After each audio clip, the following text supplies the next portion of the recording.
Welkom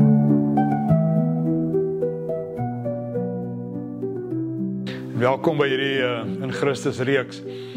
Ek het verskriklik baie in my lewe geleer en getap vanuit die spoormetafoor en die beginsels van spoorsny. Inteendeel ek het 'n hele besigheid rondom dit gebou in 'n sekere sin, saam met dit die beginsels van oorlewing.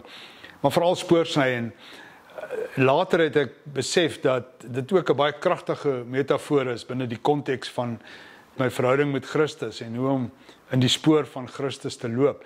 En een van die gedeeltes wat my geweldig geïnspireer het was Romeine 8 vers 29. Ek onthou in die boodskap was dit letterlik vertaal, maar jy moet in die spoor van Jesus loop. En as ek nou sommer die nuwe vertaling lees, dan sê dit, en hulle sal presies soos sy seun wees. Ons sal nie bietjie soos hy wees of amper soos hy nie, ons sal presies soos hy wees. Hulle sal Jesus se karakter en lewe aanneem. Jy neem letterlik die karakter van Christus aan wanneer jy in sy spoor stap. En wees nou baie versigtig. Jy sal vinnig vir my sê vreemde arrogansie. Ons kan nie dit wees nie. Ons is mos nou in sonde en ons sukkel en ons kry swaar. Wel, ek is nie altyd oortuig dat dit is wat dit beteken om 'n Christen te wees nie. 'n Christen is iemand wat vrygemaak is. 'n Christen is 'n nuwe mens. 'n Christen is iemand wat radikaal anders leef vanuit die oortuiging van sy geloof in Jesus Christus, wat hom kan onderwerp daaraan, en terselfdertyd leef vanuit die krag van die Gees wat in hom is. Hoekom? Want die Gees is in my. Wanneer? Waar? 24/7. Dis die evangelie. So kan ons spoor trap. Paulus sê, 1 Korintiërs 11:1, trap in my spoor soos ek in die spoor van Jesus loop, van Christus loop. So, ek word Paulus vir iemand anders, selfe beginsel. En dis hoe ons moet leef. Maar wat die bespoorsny my gehelp het, of die beginsels, en daar's 5 van daai beginsels, en ek gaan net een hier so noem, die eerste een, en dit is dat jy moet vierkantig op die spoor staan. So heel konkreet wat dit vir my beteken is, as ek die spoor wil volg, en die spoor is, sê nou maar hier reg voor my, dan staan ek op daai spoor. Simbolies sou dit kom beteken, ek trek die baadjie aan van die een wat voor my loop, die een wat ek soek.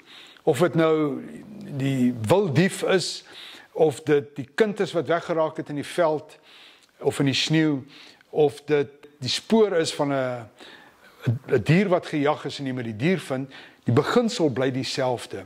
Want wanneer ek daai baadjie aantrek deur op die spoor te staan, vierkantig, dan sien ek presies wat hy of sy gesien het toe hulle daai spoor geloop het. As ek hierdie spoor van die kant af sou volg, 90 grade, maar 3, 4, 5 meter weg, dan is die hele prentjie anders. Alles is anders.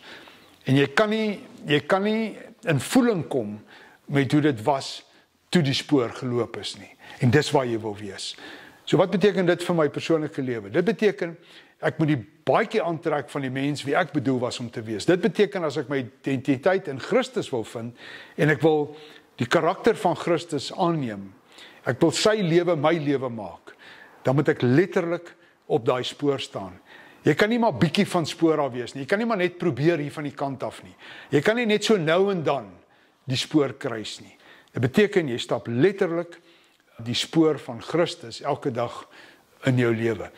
Ek besef net al hoe meer as daar een kenmerk is wat ons vandag onderskei as Christene meer as enigiets anders, is dit die feit dat ons autentiek kan wees of behoort te wees. En daai autentiek wees is die kuns. Almal sal jou uitvang as jy nie eg is nie, of as jy nie opreg is nie. En die ergste van alles is dat die mense naaste aan jou sal jou uitvang op dit. Jy kan nie daar leef nie. Daar's geen toekoms vir jou as mens met 'n vol lewe wat getuig van sin en betekenis as jy nie in Christus kan leef en wees nie. So terloops, die Griekse woord daar, ikoon, beteken dan juis, jy's nie in die idol wêreld nie. Dis nie die ja maar, of as ek maar net kon, of jy weet, miskien eendag. Dis die idol wêreld. Dis nie wat dit is nie. En nog erger, dit is ook nie 'n valse voorstelling nie. Ek was al so gefrustreerd en geïrriteerd met Christene in my lewe. Dis seker een van die grootste teleurstellings is wanneer Christene jou pad kruis, oënskynlik. net om te ontdek, maar alles is vals. En ja, dis halleluja en prys die Here, maar intussen kom die wiele af. Is dit die Christendom? Is dit maar goed genoeg om elke week te misluk, elke dag te misluk en dan weer terug te kruip? Is dit die Christ? Is dit wat dit beteken om Christen te wees? Kan nie wees nie. Dit is nie die evangelie nie. En Paulus is, wat my betref, baie duidelik hieroor. Selfs met Petrus. Wanneer hulle skryf, dan skryf hulle vanuit die oortuiging dat jy 'n nuwe mens is in Christus, jy die krag van die Gees van God in jou en jy leef nuut. So, rook hier die eerste beginsel in jou pyp.